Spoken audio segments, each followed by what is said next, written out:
My name is Tiffany Coleman, and I'm one of the creators of the series Crossroads.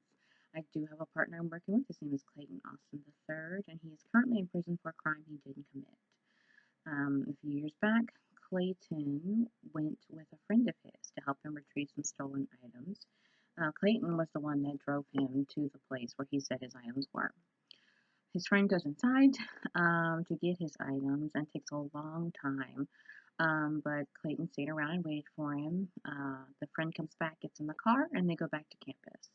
The next day, they wake up, and the police are swarming the campus, and they bring in the entire football team for questioning, including Clayton. They questioned him, and Clayton told them everything that he knew. After that, they let him go, and he went on about his day.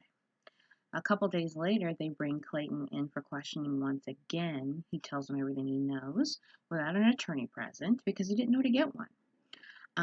And they take him into custody right then and there, and he's been in custody ever since. Clayton was in school on an academic and athletic scholarship, and all of that was ruined one night. He decided to help a friend.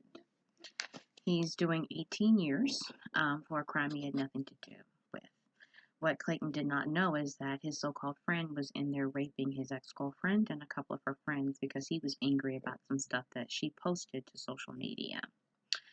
And so now he's serving 18 years. He's done half of it already. And 9 years is a long time for a crime you didn't commit.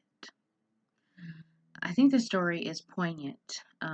One, to talk about the injustices in our prison system. My friend was actually a victim of an old law on the books in South Carolina called Hands of One, Hands of All. And that's why he got jail time. They say if you have anything to do with a crime, you have to do time as well. Regardless of whether you committed the actual crime or not, you have to serve. And that is what he's doing. He was arrested at 18 and he got 18 years. So he will be 36 when he's released from prison, and he became a man in prison, which I find unfortunate. But this is not the only thing that the show will talk about. We'll also talk about the church, because the crux of the whole show is an actual church. The patriarch of this family passed away, and he and with him also they lost. With his death came the loss of the church as well. And so the church is no longer something the family has, and it felt like they lost two people instead of one. And they are now at a place where they want to get the church back by any means necessary. So they will do what they can without getting caught by the law.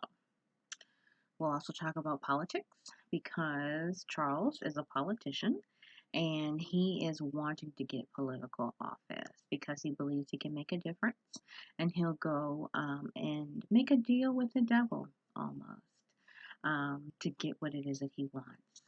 And then also we want to talk about sexuality, because Monroe's brother, who's the lead character, Monroe's the lead character in the show, his brother is also a closeted homosexual. He's a powerful businessman, Christopher. He's a powerful businessman, but he's a closeted homosexual.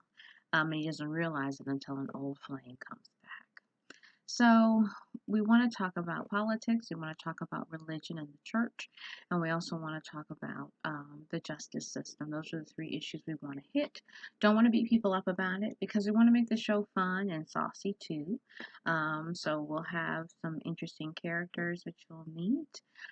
Kelly, who is Monroe's mother, she is saucy and quick-witted, quick-tongued, but she gives the family a different vibe as well. And then Granny B, who I think will be the biggest surprise, but we can't go into that until the end of the season. Anyway,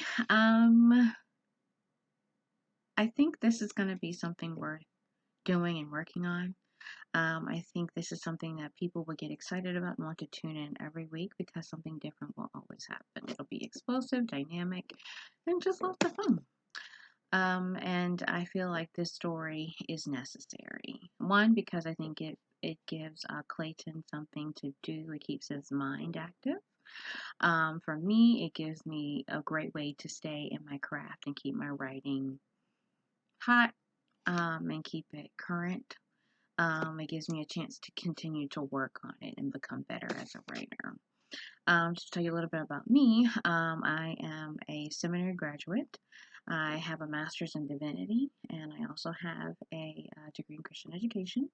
And so I feel like this gives me a license to talk about the church in a very real way, where we examine both the good and the bad that the organization has done. But I think it will be interesting, and I hope you guys find this pitch was great and that this is something that you would like to work on. Again, my name is Tiffany Coleman. If you have questions or concerns, please feel free to reach out to me. And thanks so much for your time. Hope you have a great day. Bye.